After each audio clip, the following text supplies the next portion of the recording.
Let's talk a little bit more about access as it pertains to children along different socioeconomic lines and the impact of poverty on this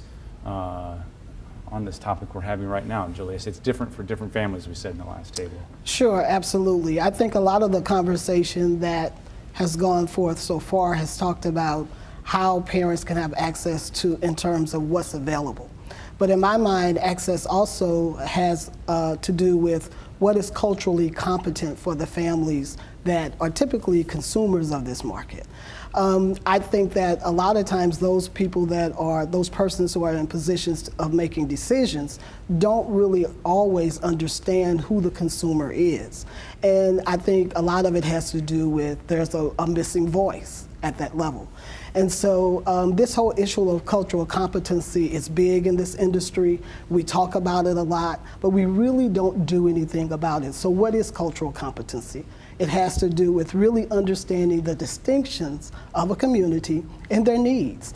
And I think a lot of times, basically those of us who are in the position of making these kinds of decisions around access don't really understand the families that are typically growing up in poverty, and particularly families of color. So how are we moving forward? How can we move forward in a more inclusive way in this conversation? I think there are a number of ways that we can move forward. Particularly, I'd like to talk about what we're doing in the greater East St. Louis area. We have formed East Side Aligned. That's the collective impact. Because we believe that every child in the greater East St. Louis area, if given a level playing field, can succeed. When we're adopted the Ready by 21 model, in which a child in that community is ready for work, school, and success, and just life by the time they turn 21. So there's some of those things. We can no longer continue to work in isolation. We have to do this thing collectively to make sure that our children succeed. We also have to make sure our children know that we believe in them. Sometimes just a caring adult can make a difference to a child in poverty and whether they succeed or not. And so I'm thinking of specifically at this age as well. There are a lot of factors that may be going on in their lives. How do those impact them? The impacts of poverty on a home, how are they impacting these youngest kids? It's impacting them, again, in a number of ways, because it's hard for a child to concentrate, to learn when they are hungry. It's hard for a child who has not had a good night's sleep because of things that are going on in the home and in the community that they could not sleep. It's hard for a child who did not have a bed to sleep in that night. Those are some of the things that people, or some of those children living in poverty, they face. It's very, very hard to learn, to concentrate, to do anything when you're living like that. But let me say this. I also do know that there are a lot of children who came out of poverty. I was considered a person in poverty. I didn't know that until I went to college. We often say that. But the community and someone cared, someone gave me a chance. So those children need that same opportunity, and they can succeed, again, with a level playing field. Were you exposed to any kind of early childhood education, pre-kindergarten or in that age range? Actually, it was just kindergarten. But again, back then, the community cared. Everywhere you went, you learned. I think Francine has just explained well some of the issues that children of poverty are dealing with. But who's in the classroom ready to greet that type of child? And what is the program that's ready to embrace the kinds of issues that those children are dealing with?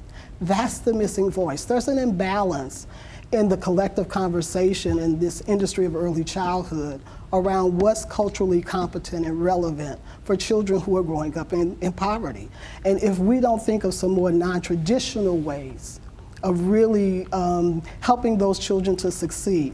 If all of the research that you shared with us at the beginning of the show is true, why are so many children growing up in poverty not having success, or not having the success? They're not, because there's this issue of, yes, we talked a lot about the social, emotional stuff, but really the stakes are high now.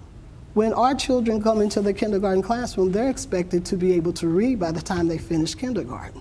And so we don't give a lot of thinking around not just what's best in terms of social and emotional, but we need some thinking around what are those kinds of learning and cognitive things that our children are going to need, because that is a cultural distinction for our children. Here's the challenge, because childhood is changing. We get it. Okay, childhood is changing, but child development's not. So so you want to be sensitive and culturally sensitive and understand the customer. But if they're asking for something that is developmentally inappropriate for a child, so yes, kids are being, the demands to enter some of the elementary schools the stakes are getting higher because they're pushing down curriculum from first grade and kindergarten to early childhood. And kids are not ready to, emotionally and intellectually ready to grab all of that stuff. So I think the challenge is, how do we help parents understand what is developmentally appropriate, how we can achieve the academic readiness for the child in a way that is built on the internal structures, the infrastructure that children need to do it. And we're pushing kids so hard. Well, I frankly believe the best practices are already out there.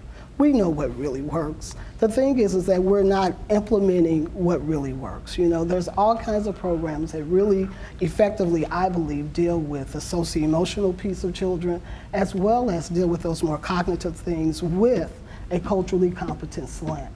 We need to start looking at some of those kinds of things in order to embrace, particularly the children in the St. Louis metropolitan region. Look at the scores in our St. Louis public school system. Look at what the students or the children are dealing out with in Ferguson, Florissant. And all of the scores is based on research around third grade reading and math scores. Children aren't succeeding well in those areas.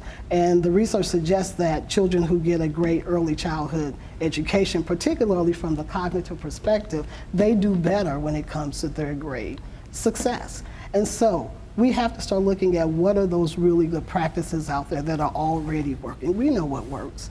Let's start implementing some of those things. Just those basic needs. Every child deserves to have a level playing field. And I can't emphasize that enough. And ironically, we have a lot of children coming out of East St. Louis and that whole area who do succeed.